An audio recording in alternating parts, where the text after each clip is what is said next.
ये जो टर्म है रीजन या क्षेत्र, ये किसको शो करती है? ठीक है, ये किसी टेरिटोरियल रीजन को, मतलब बाउंड्री, सीमा क्षेत्र को प्रदर्शित करता है ना। ये जो टर्म है रीजन या क्षेत्र, ये किसकी तरफ इशारा करता है कि कोई एक सीमा है, कोई एक एरिया है ना। टेरिटरीज डिफाइंड है इसमें। क्या डिफाइंड है? टेरिटरी पहले से। अब ये जो टॉपिक है क्षेत्रवाद, मान लीजिए कि ये इसको अलग से अगर हम पढ़ रहे हैं तो कोई ना कोई इसके बारे में कुछ इंपॉर्टेंट फैक्टर्स होंगे, या इसका सोसाइटी पे, पॉलिटी पे, इकोनॉमी पे कुछ इम्पैक्ट क्रिएट होता होगा, है ना। कुछ इसके पीछे कुछ इंपॉर्टेंट एस्पेक्ट्स होंगे। उन सबको समझने के लिए सबसे पहले ये समझना ज़रूरी है कि किसी भी भूभाग की या किसी भी सीमा क्षेत्र का अलग से अगर पहचान बन रही है, किसी भी भूभाग की अगर अलग से पहचान बन रही है, तो उस पहचान का कोई ना कोई आधार रहा होगा, है ना। किसी बेसिस पे, किसी आधार के हिसाब से ही तो हमने उसे एक अलग क्षेत्र कह दिया। नहीं समझे? जैसे मान लीजिए हम ये एक भारत का नक्शा बनाइए, पहले समझ में आएगा अभी आपको।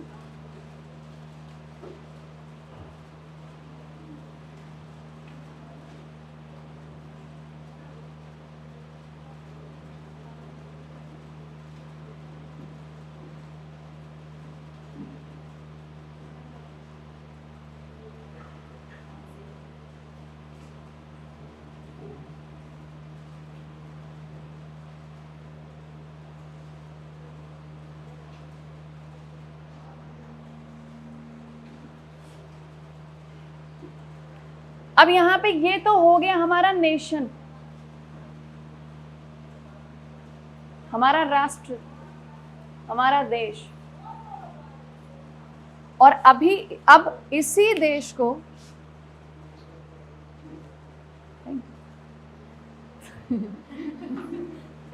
इंतजार का फल मीठा होता है। 2 कप चाय वो नहीं मिला। चलिए, तो ये, हाँ आपने पिला दिया था। तो ये हो गया, अब समझिए इसे, ये हो गया पूरा राष्ट्र, पूरा नेशन हो गया, हमारी कंट्री हो गई, हमारा देश हो गया। ठीक है, अब इसी देश के लिए, हाँ, अब इसी को समझने के लिए हम क्या करेंगे, इसको उत्तर से लेके दक्षिण तक, पूर्व से लेके पश्चिम तक, हम इसे क्या करेंगे, कैटेगराइज करेंगे, इसको वर्गीकृत करेंगे, है ना। हम क्या बोलते हैं?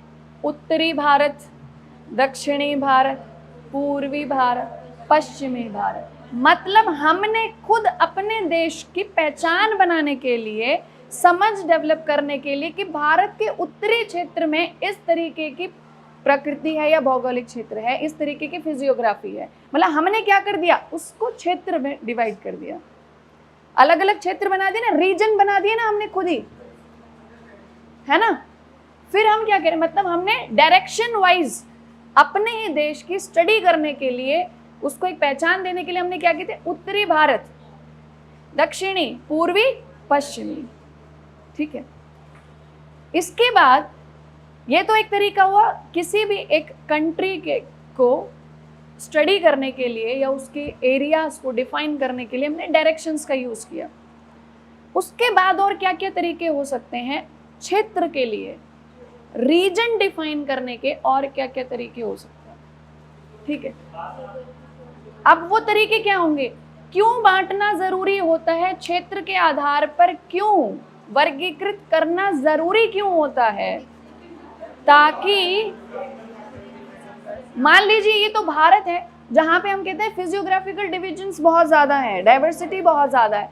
समझिए डाइवर्सिटी नहीं है, एक जैसा है सब, उसके बाद भी इसको डिवाइड करना, इसको कैटेगराइज करना रीजन वाइज क्यों जरूरी हो सकता है किसी भी देश के लिए।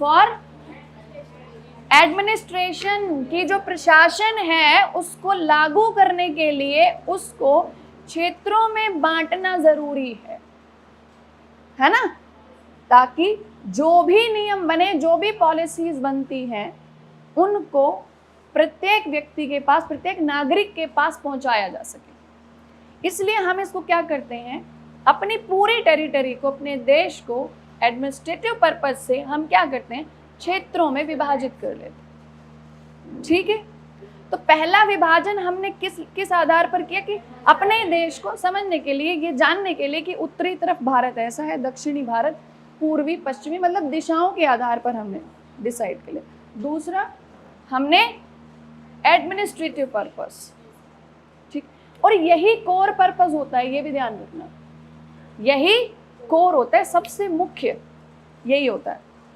ठीक, अब जब बात आती है एडमिनिस्ट्रेटिव पर्पस से देश को डिवाइड करना, रीजन वाइज देश का विभाजन करने की, तो सोचते हैं कि क्या आधार क्या होना चाहिए। ये अपने आप में एक आधार है ना। अब जब बोलेंगे कि रीजन वाइज, मतलब अब हम एडमिनिस्ट्रेटिव पर्पस के लिए रीजन्स डिवाइड कर लेते हैं, रीजन वाइज अपनी पूरी कंट्री को कैटेगराइज कर लेते हैं, तो उसके लिए भी आधार चाहिए होगा, उसके लिए भी कुछ बेसिस होने चाहिए। तो उन्होंने कहा एक काम करते हैं, यहाँ एक जैसे भाषा वाले लोग दिखाई दे रहे हैं, ठीक है, एक जैसे भाषी लोग, एक काम करते हैं, इनको इन्हीं की भाषा में चीजों को इम्प्लीमेंट करना ज्यादा आसान रहेगा, है ना। तो एक काम करते हैं, ये जो रीजन डिफाइन करेंगे हम किस आधार पर कर देते हैं, लैंग्वेज के बेसिस पे कर दें। मतलब एडमिनिस्ट्रेशन के लिए भी हम जब डिवीजन करते हैं तो हम क्या करते हैं, किस किस को बेस बना सकते हैं, लैंग्वेज को, भाषा को। मान लीजिए हम ये कहें कि ये जो है 7 सिस्टर्स जिनको बोलते हैं, है ना, north eastern states of India, उत्तर पूर्वी राज्य, भारत के उत्तर पूर्वी राज्य। अब ये जो एरियाज है ट्राइबल रीजन्स है ना, इनकी अपनी संस्कृति है, अपनी परंपराएं हैं। तो हम क्या करें, हम ये कहें कि काम करते हैं, अगर हमें रीजन डिफाइन करना तो काम करते हैं कल्चरल बेसिस पे, ठीक है, सांस्कृतिक आधार पर हम इसको एक अलग क्षेत्र बना देते हैं, है ना। मतलब भाषा भी एक आधार हो सकता है, संस्कृति भी आधार हो सकता है क्षेत्र बनाने के लिए, समझ गए। अब एक जैसे भाषी लोग होंगे तो उनकी संस्कृति भी एक जैसी होगी, ठीक है। और अब यही रीजन था, यही था कि आजादी से पहले भारत रीजन वाइज बटा हुआ था, ठीक है, रीजन वाइज। और ये जो अलग अलग क्षेत्र थे ना, ये अलग अलग रियासतों में हुआ करती थी, अलग अलग रियासतें होती थी, अलग अलग रूलर्स, छोटे छोटे स्टेट्स, है ना। And these states were ruled by the king and queens। अब जब वो रूल करते थे तो उनके लिए उनका देश, उनकी भूमि, मतलब उनका क्षेत्र, ठीक है। अगर हम आजादी से पहले की बात करें, जब राजे रजवाड़े हुआ करते थे तो किसी भी राजा के लिए या किसी भी प्रजा के लिए उनका जो क्षेत्र था वो उनका देश था। पूरे देश की दृष्टि से, पूरे भारत की दृष्टि से हम कहेंगे ये तो क्षेत्र है, ये पूरा देश थोड़ी है, क्या है, ये क्षेत्र है। लेकिन उस क्षेत्र में रहने वाले लोगों के लिए उस समय पर वही क्षेत्र क्या था, उनका देश हुआ करता था। और उनके लिए देशभक्ति का मतलब होता था अपने क्षेत्र, अपनी सीमा की रक्षा करना, ठीक है। तो शुरुआत से अगर हम भारत को देखें तो शुरुआत से ही भारत बहुत सारे क्षेत्रों में बटा हुआ था, ठीक है। ऐतिहासिक दृष्टि से भी देखें, from historical point of view, India was divided in various regions, right. Politically, किस आधार पर, पॉलिटिकली, क्योंकि बहुत सारे राजा थे, अलग अलग राज्य थे, छोटे छोटे बहुत सारे स्टेट्स थे, कुछ स्टेट्स थोड़े बड़े हुए, एम्पायर जिनको कहा गया, ठीक है। और कभी कभी ऐसी भी परिस्थितियां बनी कि पूरा का पूरा देश, पूरा का पूरा हिंदुस्तान, पूरा का पूरा भारत किसी एक ही शक्ति के अधीन भी आया, है ना। तो वो क्या हुआ, राज्य से जब साम्राज्य बने तब ये भी समझ में आया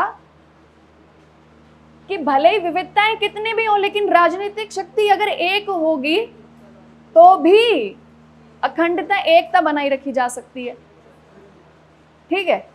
और एकता बनाए रखने के लिए उनके दिमाग में यह है कि एकता तो हो जाएगी, राजनीतिक शक्ति तो एक लागू हो जाएगी, लेकिन कितने समय तक लागू रहेगी ये इस बात पर निर्भर करता है कि जो अलग अलग क्षेत्र हैं, जिनकी अलग अलग पहचान है, उनमें से किसी का नुकसान नहीं हो, सबके सब संतुष्ट रहें, सेटिस्फाई रहें, है ना। तो ये शुरुआत से ही हमारा जो पूरा देश है वो क्षेत्र के आधार पर बटा हुआ था, और जब जब साम्राज्य बने तो उन्होंने सभी क्षेत्रों का ख्याल रखा, उसी हिसाब से पॉलिसीज बनाई गई ताकि अलग अलग क्षेत्रों में अलग अलग पॉलिसीज लागू होंगी, कॉन्फ्लिक्ट नहीं होगा, जिन पॉलिसीज को सब पे लागू किया जा सकता है वो सब पे लागू हो, है ना। और जहां जिस पॉलिसी को लागू करने से किसी क्षेत्र में विवाद हो सकता है, कुछ डिस्प्यूट हो सकता है, कॉन्फ्लिक्ट हो सकता है, तो वहां उसको अवॉइड कर दिया जाए, तभी चल सकता है। और यही रीजन है कि अखंड साम्राज्य भी बहुत कम बने। जैसे कोई बड़ी शक्ति आई उसने अखंड साम्राज्य बनाया, उसके जाने के बाद साम्राज्य टूटा, छोटे छोटे फिर स्टेट बन गए, फिर वापस क्षेत्रवाद पे आ गए, फिर क्षेत्रों में आ गए।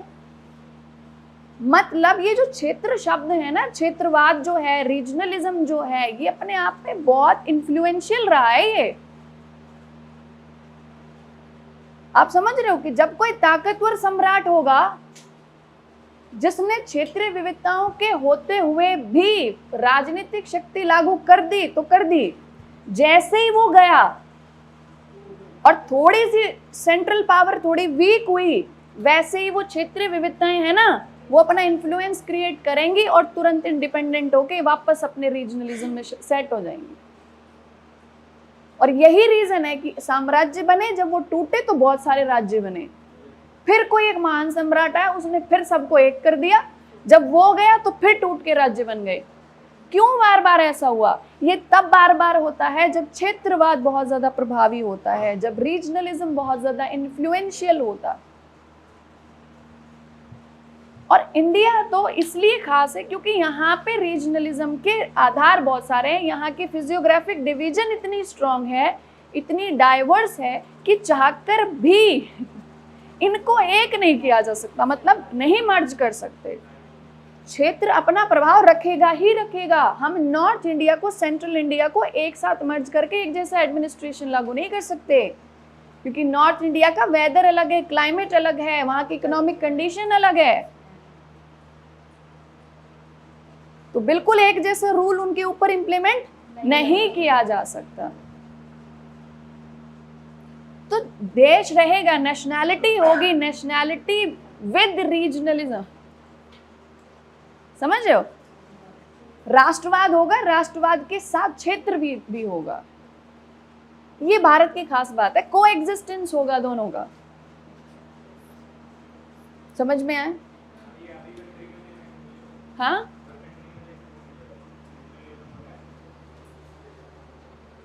नेशनलिज्म और रीजनलिज्म हर कंट्री में जरूरी नहीं है, जरूरी नहीं है। भारत में तो एक्सट्रीम लेवल पे है, हर कंट्री में नहीं देखने को मिलेगा। ये वहां देखने को मिलेगा जहां पर जो डिवीजन है ना वो बड़ा स्ट्रांग होना चाहिए, या तो फिजियोग्राफिकल डिवीजन होना चाहिए, वहाँ की जो भौगोलिक जो स्थिति है वो बिल्कुल अलग अलग होनी चाहिए कि एक क्षेत्र अपने आप में अलग ही पहचान बना ले। देखो यहाँ पे ये जो शब्द है ना, मतलब कोई एक बाउंड्री है, कोई एक टेरिटरी है, इसने किसी विशेषता के आधार पर अपनी अलग पहचान बना ली, इसलिए ये अपना एक अलग क्षेत्र डिफाइन हो गया, एक अलग रीजन डिफाइन हो गया। और ये जो पहचान इसने बनाई वो पहचान हो सकती है भौगोलिक हो, मतलब फिजियोग्राफिकल हो, जैसे पहाड़ी एरियाज हो गए, नॉर्थ इंडिया की बात करें, ठीक है, तो वो कैसे हैं, वो पहाड़ी क्षेत्र है, वो क्षेत्र के आधार पर वो अलग हो गया, ठीक है। कुछ एरियाज को हम, भाषा वहां की इतनी स्ट्रांग है, इतनी प्रभावी है कि वो भाषा ने ही उस क्षेत्र की पूरी पहचान बना दी कि अच्छा वो तमिलियंस, तमिलियन इंडियंस है ना, है इंडियंस सभी, लेकिन फिर भी भाषा, अच्छा कन्नड़, तेलुगु है ना, मराठी करते ना, बंगाली, मतलब कहीं ना कहीं भाषा इतनी ज्यादा प्रभावी हो जाए कि भाषा के आधार पर उस भौगोलिक क्षेत्र को ही हम एक अलग नाम दे दें, अलग क्षेत्र है ये मराठी क्षेत्र है। मराठा क्या था, मराठी भाषा से, जो मराठवाड़ा है मराठी, मतलब वो क्षेत्र जहाँ पे वो एरिया जहाँ पे मराठी भाषा बोली जाती है, मराठा, मराठी भाषी लोग मराठा।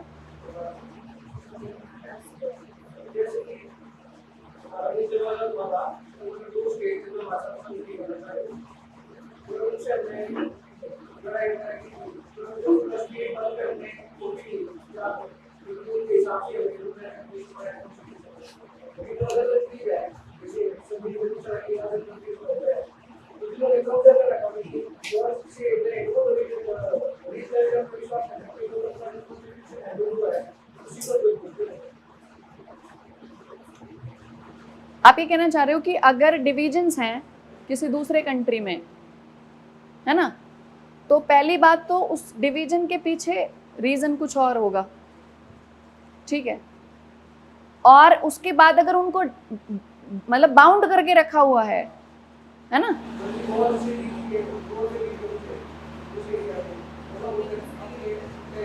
एक्चुअली ना साउंड की वजह से मुझे पूरा क्लियर समझ नहीं आ रहा। हाँ बोलिए।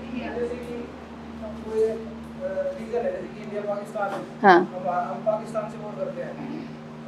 हाँ हाँ सोच लिया, हाँ, वो हार गया, पाकिस्तान हार गया, और हम लोग कब्जा कर लिया, तो जो हमारे रूल्स एंड रेगुलेशन है वो अपने हिसाब से करेंगे ना, उनकी तो हमने सोची। बिल्कुल बिल्कुल, जो विजेता होता है, देखो ऐसी कंडीशन में इन केस ऑफ वॉर, जब लैंड एक्विजिशन होता है, तो लैंड एक्विजिशन मतलब वॉर हुआ, आपने उस जमीन को एक्वायर किया, तो अब वो टेरिटरी किसकी टेरिटरी मानी जाएगी, जो जीत गया उसकी टेरिटरी मानी जाएगी, और रूल रेगुलेशन उसी के लागू होंगे जो जीता है, जिसकी वो टेरिटरी हो चुकी है। अब चाहे वो क्षेत्र किसी दूसरे देश में पड़ता हो, बीच में पड़ता हो, कोई मतलब नहीं है, टेरिटरी किसकी हो गई, वो इंडिया की हो गई। हाँ बिल्कुल, हाँ तिब्बत हो सकता है, तिब्बत को तो उन्होंने अब अपना ही बना लिया ना, ठीक है, पहले अलग से प्रोविंस था। इंडिया में भी पहले रीजनलिज्म इतना ज़्यादा इसलिए इन्फ्लुएंशियल था क्योंकि इंडिया में फिजियोग्राफिकल डिविजन्स बहुत ज़्यादा हैं, ठीक है, उसके बाद लिंग्विस्टिक बेसिस के ऊपर डिवीजन बहुत ज़्यादा है, मतलब भाषा के आधार पर बहुत ज़्यादा विभाजन है, संस्कृति के आधार पर बहुत ज़्यादा विभाजन है, इसलिए भारत में क्षेत्रवाद तो शुरू से रहा है।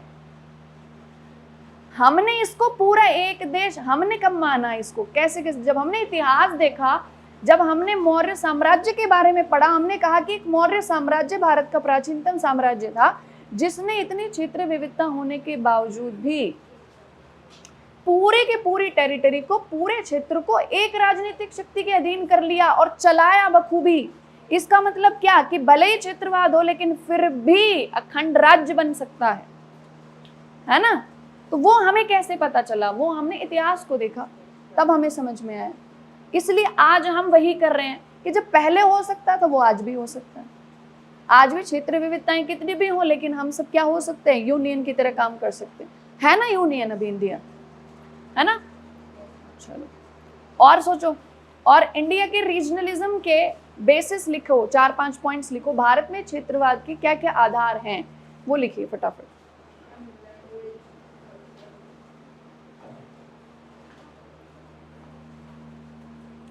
फोर 5 पॉइंट्स लिखिए। पीछे तक मेरी आवाज सुनाई दे रही है?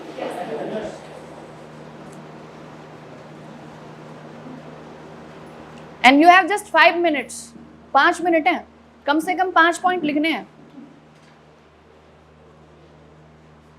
दो तो यही लिख लिए, तीन ही लिखने हैं आपको तो। अदर देन दिस,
और लिखो, अगर एक दो पॉइंट और लिख सकते हो तो।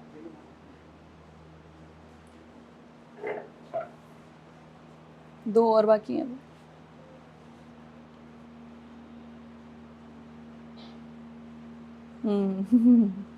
तीन यहाँ से पढ़ लो, दो यहाँ से पढ़ लो, है ना? वाह।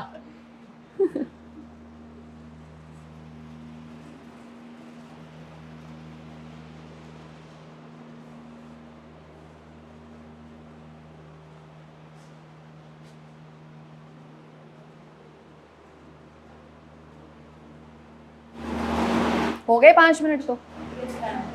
लिख लिए? लिख लिए? आपने कितने लिखे? 2 पॉइंट लिखे। वो 2 ये नहीं होने चाहिए। आपने 4 पॉइंट बताइए, कौन कौन से लिख दिए? Economic, education, addition, climate. Education मतलब थोड़ा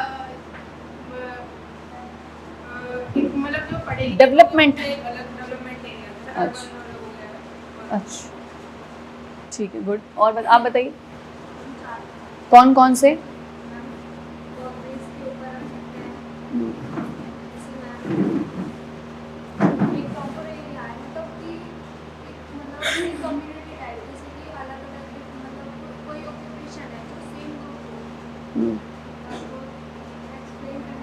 करो, कोई ट्राई करो।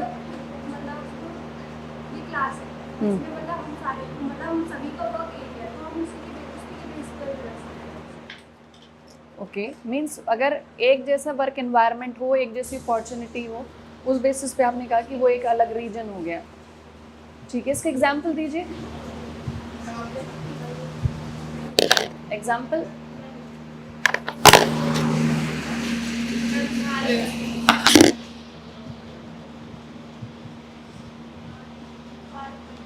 हाँ,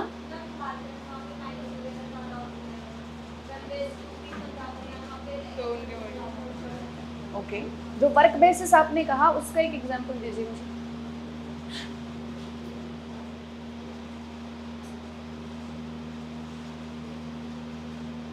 अच्छा, आप और आप दोनों के पॉइंट को अगर मर्ज कर दिया जाए, इन्होंने बोला कि कोई एक ऐसा रीजन हो जहाँ पे डेवलपमेंट बहुत ज़्यादा हो गया हो, एजुकेशन लेवल बहुत अच्छा हो, और फिर आप वाला पॉइंट मर्ज कर देते हैं जहाँ आपने कहा कि एक जैसा काम कर रहे हैं, कोई एक ऐसी क्लास डेवलप हो चुकी है, ठीक है, उनका एक एरिया अलग हो जाता है। हाँ, और उसके हिसाब से, उस काम के हिसाब से, उस डेवलपमेंट के हिसाब से उस रीजन, वो एक अलग रीजन हो गया, एक अलग आइडेंटिटी क्रिएट हो गई है। आप ऐसा एग्जाम्पल इंडिया में दीजिए।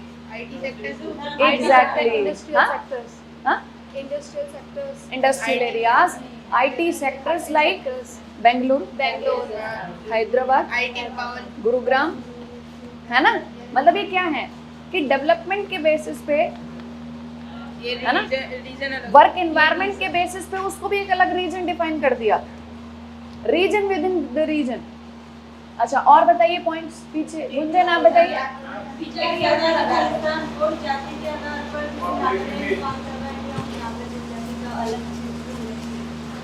विचार के आधार पर खालिस्तान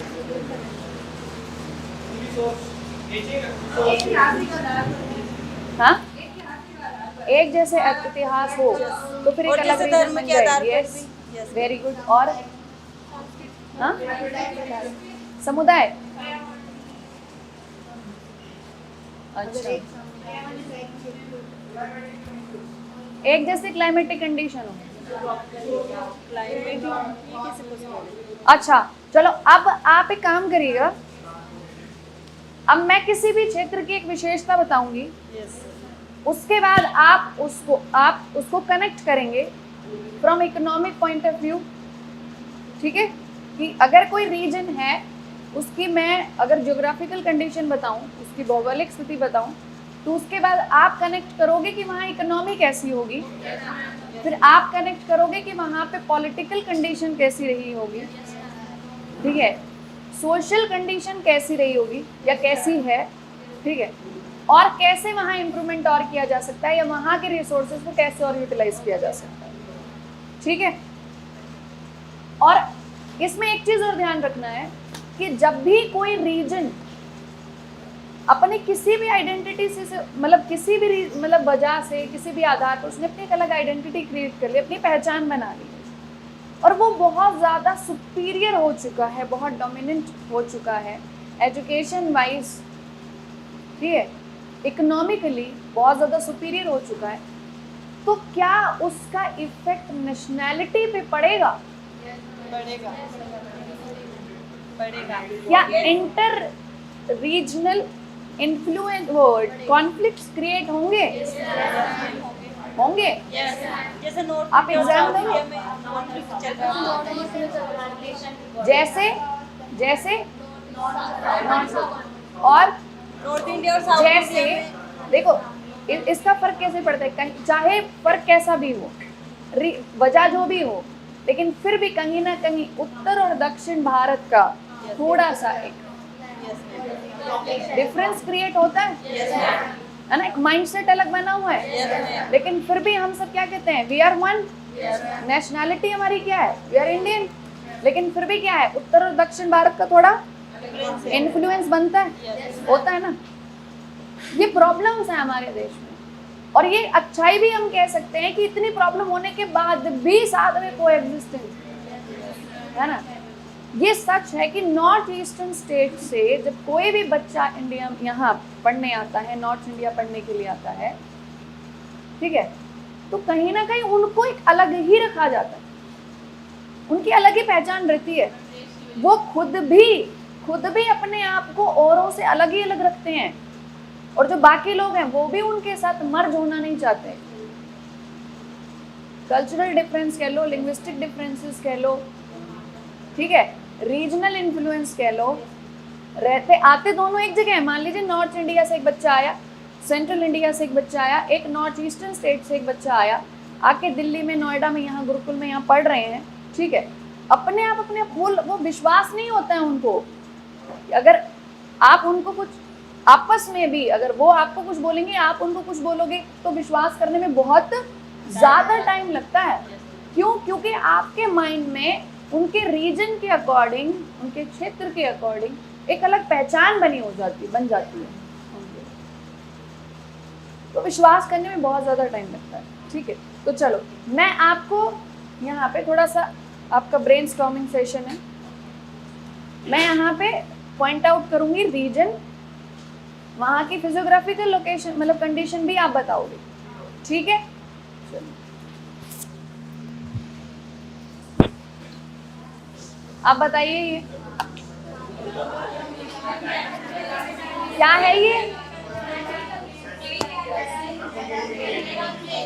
गंगेटिक प्लेन्स, गंगा का मैदान है ये, मैंने नहीं कहा, आपने कहा है, ठीक है। अच्छा, आपने कहा गंगा का मैदान है, अब बताइए गंगा का मैदान, अब प्राकृतिक वहां की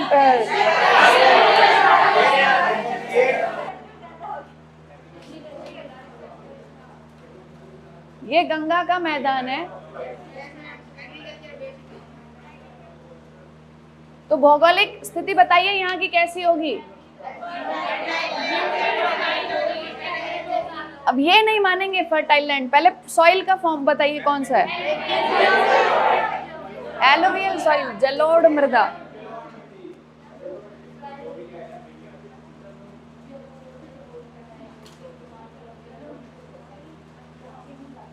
ठीक है, एलुवियल सॉइल।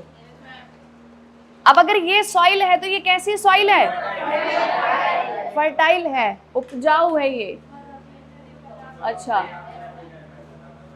अगर ये उपजाऊ है तो यहाँ क्या होगा? एग्रीकल्चर ज्यादा होगा, कृषि ज्यादा होगी। कृषि ज्यादा होगी तो क्या होगा? अब अलग अलग पॉइंट आएंगे, एक बार पहले इधर वाले बोलिए क्या होगा। अच्छा, इन्होंने कहा कि अगर कृषि होगी ज्यादा तो इस रीजन में रूरल एरिया ज्यादा होगा। ठीक है, मतलब ग्रामीण क्षेत्र ज्यादा होगा। आपने कहा इंडस्ट्रियल भी होगा, इंडस्ट्रीज कौन सी होंगी?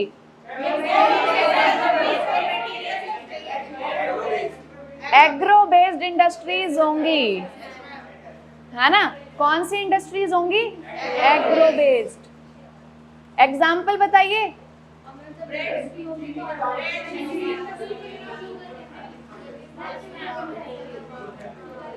एग्जाम्पल दीजिए, इस रीजन में कैसी इंडस्ट्रीज हैं? शुगर मिल्स है। ठीक है, मतलब यहाँ पे मेजॉरिटी रूरल एरिया होगा और थोड़ा बहुत अर्बन एरिया भी होगा। ठीक है, एग्रो बेस्ड इंडस्ट्रीज भी होंगी। अब उसके अब बताइए और क्या होगा फिर? पॉपुलेशन ज्यादा क्यों होगी?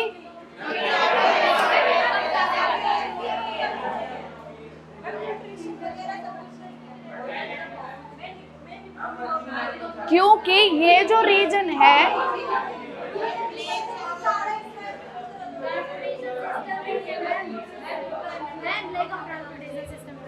हाँ, ट्रांसपोर्टेशन सिस्टम की कमी है। यहाँ पे ट्रांसपोर्टेशन सिस्टम की कमी नो ज्यादा है। यहाँ ट्रांसपोर्टेशन ज्यादा है, और ट्रांसपोर्टेशन ज्यादा यहाँ से तो पहले भी उत्तरापथ निकला करता था, है ना? व्यापारिक मार्ग था ना, ट्रेड रूट था एंशिएंट टाइम में। यहाँ पे ट्रांसपोर्टेशन तो बहुत ज्यादा है। कैसे? क्योंकि मैदान है ना, तो रोड भी होगा, रेलवे भी होगी। ठीक है, उसके बाद हाँ, और जलमार्ग भी होगा यहाँ पे, वाटरवेज, है ना? नदियों से पहले जलमार्ग का यूज किया जाता था ना पहले। अच्छा, तो यहाँ पे बात ये थी कि जनसंख्या यहाँ ज्यादा होगी। अब जनसंख्या यहाँ ज्यादा क्यों होगी? बहुत सारे रीजन बताइए। रुको एक एक भेज देती हूँ, एक एक। अच्छा,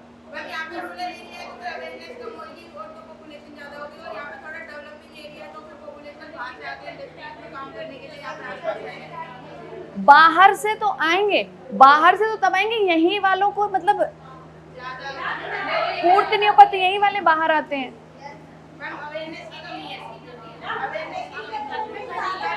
पॉइंट बाय पॉइंट चलो, पहले ये बताओ जनसंख्या ज्यादा क्यों होगी? हाँ, अब बताओ जनसंख्या ज्यादा क्यों होगी? राइट, मतलब यहाँ पे एग्रीकल्चर एरिया है, हाँ, डेयरी फार्मिंग, यस। इसे क्या कहते हैं? मिक्स्ड एग्रीकल्चर कहते हैं, मिश्रित कृषि कहते हैं, एनिमल हस्बेंड्री। अच्छा, मतलब कृषि में ज्यादा लोगों की जरूरत पड़ेगी इसलिए जनसंख्या ज्यादा हो। यहाँ पे फूड सिक्योरिटी है। ठीक है, यहाँ पे रोजगार क्या होगा कि कृषि एक रोजगार तो है, ज्यादा से ज्यादा लोग क्या करेंगे? कृषि में अपना रोजगार ढूंढेंगे। ठीक है, सो फ्रॉम एम्प्लॉयमेंट पर्सपेक्टिव यहाँ पे जनसंख्या ज्यादा होगी।